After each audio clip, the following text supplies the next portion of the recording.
Hello friends, welcome back to my channel. ನಾನಿವತ್ತು ಇಲ್ಲಿ ಮಾವಿನಕಾಯಲ್ಲಿ ಉಪ್ಪಿನಕಾಯಿ ಮಾಡಿದ್ದೀನಿ. ಹಾಗೆಯೇ ನಮ್ಮ ಅಜ್ಜಿ ನಮ್ಮಮ್ಮ ಎಲ್ಲ ಹೇಗೆ ಮಾಡ್ತಿದ್ರೋ ಅದೇ ರೀತಿಯಾಗಿ ಮಾಡಿದ್ದೀನಿ. ತುಂಬಾ ಚೆನ್ನಾಗಿ ಬಂದಿತ್ತು. ಇದು ರುಚಿ ಕೂಡ ಅಷ್ಟೇ ಚೆನ್ನಾಗಿ ಬಂದಿದೆ. ಇದನ್ನು ಹೊರಗಡೆ ಒಂದು ವರ್ಷ ಇಟ್ಟರು ಕೂಡ ಕೆಡೋದಿಲ್ಲ. ಈ ರೀತಿಯಾಗಿ ಮಾಡಿಕೊಂಡ್ರೆ ಒಂದು ಸಲ ಟ್ರೈ ಮಾಡಿ, ಖಂಡಿತ ನಿಮ್ಗೆ ಕೂಡ ಇಷ್ಟ ಆಗುತ್ತೆ. ಬನ್ನಿ ಇದನ್ನು ಹೇಗೆ ಮಾಡೋದು ಅಂತ ನೋಡೋಣ. ನಾನಿಲ್ಲಿ 3ರಿಂದ 3.5 kg ಆಗೋಷ್ಟು ಮಾವಿನಕಾಯಿ ತೊಗೊಂಡಿದ್ದೆ. ಮಾವಿನಕಾಯಿ ಅಂದರೆ ಬಲ್ತಿರಬೇಕು. ಮಾವಿನಕಾಯಿ ಕಾಯಿ ಇದ್ದಾಗ ತೊಗೊಂಡ್ರೆ ಚೆನ್ನಾಗಿರುತ್ತೆ. ಊರಿಂದ ಕಾಯಿ ಕಿತ್ತಿದ್ರು ಅಂಥೇಳಿ ಮಾವಿನಕಾಯಿನ ತೊಗೊಂಬಂದು ಕೊಟ್ಟಿದ್ರು. ಅದರಲ್ಲಿ ಕಾಯಿ ಇರೋಂಥದ್ದನ್ನು ಆರಿಸ್ಕೊಂಡು ನಾನು ಇಲ್ಲಿ ಚೆನ್ನಾಗಿ ತೊಳೆದು ಅದನ್ನು ಇಟ್ಕೊಂಡಿದ್ದೀನಿ. ಅದನ್ನು ಒರೆಸಿಟ್ಟಿದ್ದೀನಿ. ಅದರಲ್ಲಿ ನಾವೀಗ ಮಾವಿನಕಾಯಿನ ಕಟ್ ಮಾಡಿ ಇಡ್ತಾಯಿದ್ವಿ. ಯಾಕಂದರೆ ಹಣ್ಣು ಮುಗಿಯೋ ಟೈಮಲ್ಲಿ ಏನಪ್ಪ ಈಗ ಹಾಕ್ತಿದ್ದಾರೆ ಅಂದ್ಕೊಂಬಿಡಿ. ನೋಡ್ತಾ ಇರ್ಬೋದು, ಕಾಯಿ ಅಂದರೆ ತುಂಬ ಕಾಯಿ ಇಲ್ಲ, ಸ್ವಲ್ಪ ದ್ವಾರ ಥರ ಇದೆ. ಅದರಲ್ಲಿ ನಾವು ಕಟ್ ಮಾಡಿರೋ ಅಂಥದ್ದು. ಆದರೆ ತುಂಬ ಚೆನ್ನಾಗಿ ಬರುತ್ತೆ. ವಾಟೆ ಬಲ್ತಿರಬೇಕು ಮತ್ತು ಒಟ್ಟು ಕೂಡ ಚೆನ್ನಾಗಿ ಬಲ್ತಿರಬೇಕು, ಆಗ ಚೆನ್ನಾಗಿರುತ್ತೆ. ಚೆನ್ನಾಗಿ ಕಟ್ ಮಾಡಿ ನಾವೆಲ್ಲನೂ ಯಾವ ಶೇಪಿಗೆ ಬೇಕಾದ್ರೂ ಕಟ್ ಮಾಡಿ ಇಟ್ಕೊಬೋದು. ಈಗ ನಾನು ಒಂದು ಬೌಲ್ ತಗೊಂಡು ಕಲ್ಲುಪ್ಪು ಹಾಕ್ಕೊಂಡು ಚೆನ್ನಾಗಿ, ಅಂದರೆ ಫಸ್ಟು ಕೆಳಗಡೆ ನಾವು ಉಪ್ಪು ಹಾಕ್ಕೊಬೇಕಾಗುತ್ತೆ. ನಾವು ಉಪ್ಪಿನಕಾಯಿ ಹೋಳನ್ನ ಹಾಕೋಕ್ಕೆ ಮುಂಚೆ ನಾವು ಇಲ್ಲಿ ಕಲ್ಲುಪ್ಪು ಹಾಕ್ಕೊಳ್ಬೇಕು. ಮತ್ತು ಇದಕ್ಕೂ ಅಷ್ಟೇ ಕಲ್ಲುಪ್ಪು ಹಾಕಿ ಚೆನ್ನಾಗಿ ಬೆರೆಸ್ಕೊಂಡ್ರೆ ಅದರಲ್ಲಿರೋಂಥ ನೀರಿನಂಶ ಎಲ್ಲ ಚೆನ್ನಾಗಿ ಬಿಟ್ಕೊಳ್ಳುತ್ತೆ. ಹಾಗಾಗಿ ನಾವು ಇಲ್ಲಿ ಉಪ್ಪಿನಕಾಯಿಗೆ ಹಾಕಬೇಕಾದ್ರೆ ಕಲ್ಲುಪ್ಪು ಉಪಯೋಗಿಸಿದ್ರೆ ತುಂಬ ರುಚಿಯಾಗಿ ಬರುತ್ತೆ. ಹಾಗೆಯೇ ನಾವು ಅದರಲ್ಲಿ ನೀರಿನಂಶನೂ ಅಷ್ಟೇ ಚೆನ್ನಾಗಿ ಬಿಟ್ಕೊಳ್ಳುತ್ತೆ. ಹಾಗಾಗಿ ನಾವು ಕೆಳಗಡೆ ಕಲ್ಲುಪ್ಪು ಹಾಕಿದ್ರಲ್ಲ, ಅದ ನಂತರ ಇದರಲ್ಲಿರೋಂಥ ಉಪ್ಪು ಅಷ್ಟೇ ಮೇಲ್ಗಡೆ ಇನ್ನೊಂದು ಸ್ವಲ್ಪ ಹಾಕಿ ನಾವು ಅದನ್ನು ಒಂದು ಬಿಳಿ ಬಟ್ಟೆ ತಗೊಂಡು ಗಟ್ಟಿಯಾಗಿ ಕಟ್ಟಬೇಕು. ಇದಕ್ಕೆ ಗಾಳಿ ಏನು ಹೋಗಬಾರ್ದು, ಒಂದು ಸೊಳ್ಳೆ ಕೂಡ ಹೋಗಬಾರ್ದು. ಇದನ್ನು ಚೆನ್ನಾಗಿ ಕಟ್ಟಿಟ್ರೆ ಹಬೆಗೆ ಅದರಲ್ಲಿ ಇರೋಂಥ ನೀರಿನಂಶ ಎಲ್ಲನೂ ಚೆನ್ನಾಗಿ ಬಿಟ್ಕೊಳ್ಳುತ್ತೆ. ಒಂದು 3 days ಆದ್ರೂ ಇದನ್ನು 3-4 days ಆದರೂ ನಾವು ಇದನ್ನು ಚೆನ್ನಾಗಿ ಇಟ್ಟಿರಬೇಕು. ಒಬ್ಬೊಬ್ಬರು ಬಿಸಿಲಲ್ಲಿ ಇಟ್ಟು ಇದು ಮಾಡ್ತಾರೆ. ಇಲ್ಲಿ ಬಿಸಿಲು ಏನೂ ಇರಲಿಲ್ಲಲ್ಲ ಇವಾಗ. ಹಾಗಾಗಿ ಒಂದು 3 days ಆದಮೇಲೆ ನಾನು ಅದನ್ನು ಒಗ್ಗರಣೆ ಮಾಡ್ಕೊಳ್ಲಿಕ್ಕೆ ನಾನಿಲ್ಲಿ ಸಾಸಿವೆ ಒಂದು 100ರಿಂದ 150 ಗ್ರಾಮ್ ಹಾಕ್ಕೊಂಡಿದ್ದೀನಿ. ಅದನ್ನು ಚೆನ್ನಾಗಿ ಹುರ್ಕೊಳ್ಳೋಣ. ಚೆನ್ನಾಗಿ ಹುರ್ಕೊಂಡ್ರೆ ತುಂಬ ಚೆನ್ನಾಗಿ ಅದರಲ್ಲಿ ಹಸಿದು ಏನೂ ಇರಬಾರ್ದು. ಚೆನ್ನಾಗಿ ಹುರ್ಕೊಂಡ್ರೆ ಗಮ್ ಅಂತಲೂ ಅನ್ನುತ್ತೆ ಮತ್ತು ಟೇಸ್ಟ್ ಕೂಡ ಚೆನ್ನಾಗಿರುತ್ತೆ.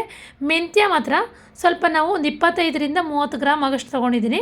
ಯಾಕಂದರೆ ಇದನ್ನು ಮೆಂತ್ಯ ಜಾಸ್ತಿ ಹಾಕಿದ್ರೆ ಕಹಿ ಹೊಡೆಯುತ್ತೆ ಅಂಥೇಳಿ ಸಾಸಿವೆ ಸ್ವಲ್ಪ ಜಾಸ್ತಿ, ಮೆಂತ್ಯ ಸ್ವಲ್ಪ ತೊಗೊಂಡಿದ್ದೀನಿ.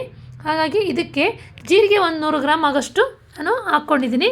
ಜೀರಿಗೆ ಒಬ್ಬೊಬ್ಬರು ಹಾಕೋದಿಲ್ಲ, ಬಟ್ ಹಾಕಿದ್ರೆ ತುಂಬ ರುಚಿಯಾಗಿರುತ್ತೆ. ಒಂದು ಸಲ ನೀವು ಹಾಕಿ ನೋಡಿ, ತುಂಬಾ ಚೆನ್ನಾಗಿ ಬರುತ್ತೆ. ಇವೆಲ್ಲ ಹುರಿದಿದ ನಂತರ ನಾನು 50 ಗ್ರಾಮ್ ಆಗೋಷ್ಟು ಬೇಡಿಗೆಕಾಯಿ ತೊಗೊಂಡು ಅದನ್ನು ಕೂಡ ಬೆಚ್ಚಗೆ ಮಾಡ್ಕೊಳ್ತಾ ಇದ್ದೀನಿ. ಬೆಚ್ಚಗೆ ಮಾಡೋ ಅವಶ್ಯಕತೆ ಏನಿಲ್ಲ, ಯಾಕಂದರೆ ವೆದರ್ ಈ ರೀತಿಯಾಗಿರೋದ್ರಿಂದ ಮಿಕ್ಸಿ ಜಾರ್ಗೆ ಚೆನ್ನಾಗಾಗುತ್ತೆ ಅಂಥೇಳಿ ಹುರ್ಕೊಳ್ತಾ ಇದ್ದೀನಿ. ಒಂದು 50 ಗ್ರಾಮ್ ಆಗೋಷ್ಟು ಖಾರದ ಮೆಣಸಿನ್ಕಾಯಿ ತೊಗೊಂಡಿದ್ದೀನಿ.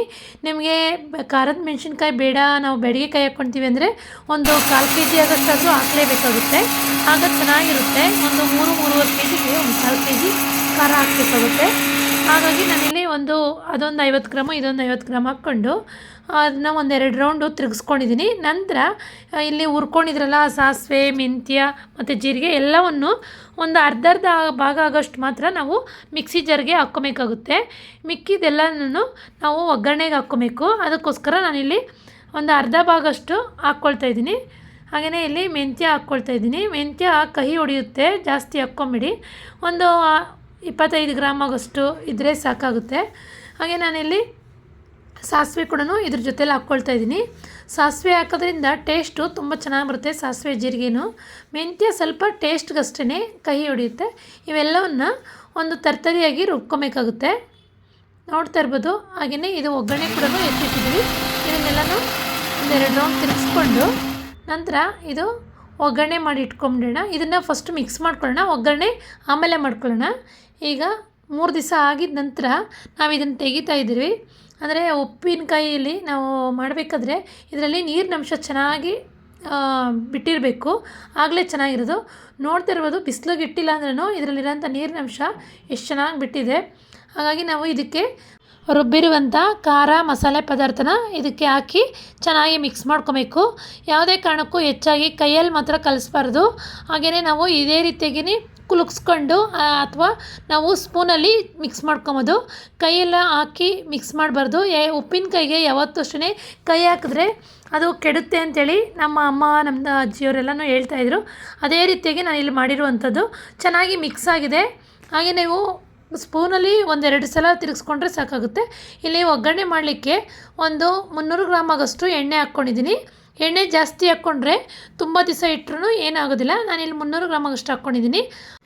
ಎಣ್ಣೆ ಕಾದ ನಂತರ ನಾವು ಆಗಲೇ ಸಪ್ರೇಟಾಗಿ ಎತ್ತಿಟ್ಟಿದ್ರಲ್ಲ ಸಾಸಿವೆ ಮತ್ತು ಮೆಂತ್ಯ ಜೀರಿಗೆ ಎಲ್ಲನೂ ಆ ಹುರಿದಿರೋ ಅಂಥದ್ದನ್ನೇ ಇದಕ್ಕೆ ಸ್ವಲ್ಪ ಕಾದಿದಾಗಿದ ತಕ್ಷಣವೇ ಲೋ ಫ್ಲೇಮಲ್ಲಿ ಇಟ್ಟಿರ್ತೀವಿ. ಅದಕ್ಕೆ ಇದನ್ನು ಹಾಕ್ಕೊಂಡು ಜಜ್ಜಿರುವಂಥ ಬೆಳ್ಳುಳ್ಳಿ ಒಂದು 50 ಗ್ರಾಮ್ ಆಗೋಷ್ಟು ಹಾಕ್ಕೊಂಡಿದ್ದೀನಿ. ಇದಕ್ಕೇ ಚೆನ್ನಾಗಿ ಸ್ವಲ್ಪ ಒಂದು ಬೆಳ್ಳುಳ್ಳಿ ಎಲ್ಲನೂ ಒಂದು ಕೆಂಬಣ್ಣ ಬರಬೇಕು. ಏಕೆಂದರೆ ಹಸಿದಿದ್ರೆ ಚೆನ್ನಾಗಿರೋದಿಲ್ಲ, ಮತ್ತು ಅದರಲ್ಲಿ ಹಾಕಿದಾಗ ಕೆಟ್ಟೋಗೋದು ಅದೆಲ್ಲ ಆಗುತ್ತೆ. ಹಾಗಾಗಿ ಬೆಳ್ಳುಳ್ಳಿ ಹಾಕ್ತಾಯಿದ್ದೀನಿ. ಬೆಳ್ಳುಳ್ಳಿನೂ ಅಷ್ಟೇ ಲೋ ಫ್ಲೇಮಲ್ಲಿ ಇಟ್ಟಿದ್ದೆ. ಅದು ಕೂಡ ಆಗಿದೆ. ಮೆಂತ್ಯ ಹಾಕ್ತಾಯಿದ್ದೀರಿ. ಈಗ ಮೆಂತ್ಯ ಕೂಡ ಹಾಕಿ ಈಗ ಆಫ್ ಮಾಡೋ ಟೈಮಲ್ಲಿ ಒಂದು ಸ್ವಲ್ಪ ಇಂಗು ಹಾಕ್ಕೊಳ್ತಾಯಿದ್ದೀರಿ. ಒಂದು 10 ಗ್ರಾಮ್ ಆಗೋಷ್ಟು ಹಾಕ್ಕೊಳ್ತಾಯಿದ್ದೀರಿ.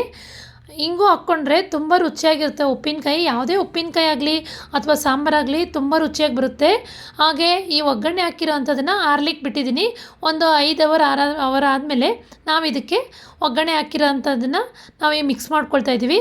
ಯಾವಾಗಲೂ ಅಷ್ಟೇ ಎಣ್ಣೆ ಆರಿರಬೇಕು. ಕಾದು ಆರಿರೋದನ್ನು ನಾವು ಮಿಕ್ಸ್ ಮಾಡ್ಕೊಬೇಕು. ಇಲ್ಲಾಂದರೆ ಉಪ್ಪಿನಕಾಯಿ ಕೆಟ್ಟೋಗ್ಬಿಡುತ್ತೆ.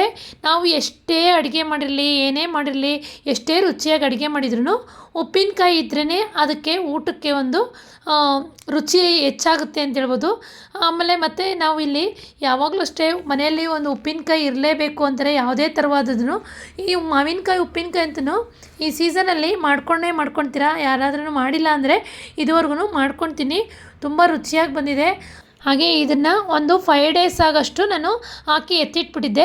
5 ಡೇಸ್ ಆಗಿದ ನಂತರ ಈಗ ಓಪನ್ ಮಾಡ್ತಾಯಿದ್ದೀನಿ. ಚೆನ್ನಾಗಿ ಅದು ಮಾಗಿ ಅದರಲ್ಲಿರೋಂಥ ಎಣ್ಣೆ ಕೂಡ ಒಂದು ಸೈಡ್ಗೆಲ್ಲ ಬಿಟ್ಕೊಂಡಿದೆ. ಒಂದು ಸೈಡಿಂದ ಎತ್ತಾಕ್ಕೊಬೇಕು. ನೀವೇನಾದ್ರೂ ಎತ್ಕೊಬೇಕು ಅಂದರೆ ಒಂದು ಸ್ವಲ್ಪ ಯಾವುದಾದ್ರೂ ಒಂದು ಬಾಕ್ಸಲ್ಲಿ ಹಾಕಿ ನೀವು ಎತ್ತಿಟ್ಕೊಂಡು ಮತ್ತು ಫ್ರಿಜ್ಜಲ್ಲಾದರೂ ಇಟ್ಕೊಂಡ್ರಿ. ಇಲ್ಲಾಂದರೆ ಹಾಗೆ ಕಟ್ಬಿಟ್ಟು ಹಾಗೆ ಇಟ್ಕೊಬೋದು. ನಾನಿಲ್ಲಿ ಸ್ವಲ್ಪ ಕೊಡೋದಿತ್ತು, ಹಾಗಾಗಿ ಎಲ್ಲನೂ ಒಂದು ಬಾಕ್ಸ್ಗೆಲ್ಲನೂ ಹಾಕಿ ಎತ್ತಿಡ್ತಾಯಿದ್ದೀನಿ. ಉಪ್ಪಿನಕಾಯಿ ಪ್ರತಿಯೊಬ್ಬರಿಗೂ ಇಷ್ಟ ಇದ್ದೇ ಇರುತ್ತೆ. ಯಾರ್ಯಾರಿಗೂ ಉಪ್ಪಿನಕಾಯಿ ಇಷ್ಟ ಅವರೆಲ್ಲ ಒಂದು ಲೈಕ್ ಮಾಡಿ. ಹಾಗೆಯೇ ಇಲ್ಲಿ ಗಾಜಿನ ಬಟ್ಲಲ್ಲಿ ಅಥವಾ ಪಿಂಗಾಣಿದ್ರಲ್ಲಿ ಹಾಕಿಟ್ರೆ ಇನ್ನೂ ಚೆನ್ನಾಗಿರುತ್ತೆ, ಒಳ್ಳೆಯದು. ಒಂದು ಸುಮಾರು ದಿವಸ ಆದ್ರೂ ಏನಾಗೋದಿಲ್ಲ. ಇಲ್ಲಿ ಕೊಡೋದಿತ್ತು, ನಾನು ಪ್ಲಾಸ್ಟಿಕ್ ಬಟ್ಲಲ್ಲೇ ಹಾಕಿ ಎತ್ತಿಡ್ತಾಯಿದ್ದೀನಿ. ಯಾರ್ಯಾರಿಗೆ ಈ ವಿಡಿಯೋ ಇಷ್ಟ ಆಯಿತು, ಈ ವಿಡಿಯೋ ಇಷ್ಟ ಆಗಿದೆ ಅಂದ್ಕೊಂಡಿದ್ದೀನಿ. ಇಷ್ಟ ಆಗಿದರೆ ಒಂದು ಲೈಕ್ ಮಾಡಿ, ಶೇರ್ ಮಾಡಿ ಹಾಗೂ ಸಬ್ಸ್ಕ್ರೈಬ್ ಮಾಡಿ. ಮತ್ತೊಂದು ಹೊಸ ವಿಡಿಯೋದೊಂದಿಗೆ ಸಿಗ್ತೀನಿ. Thank you.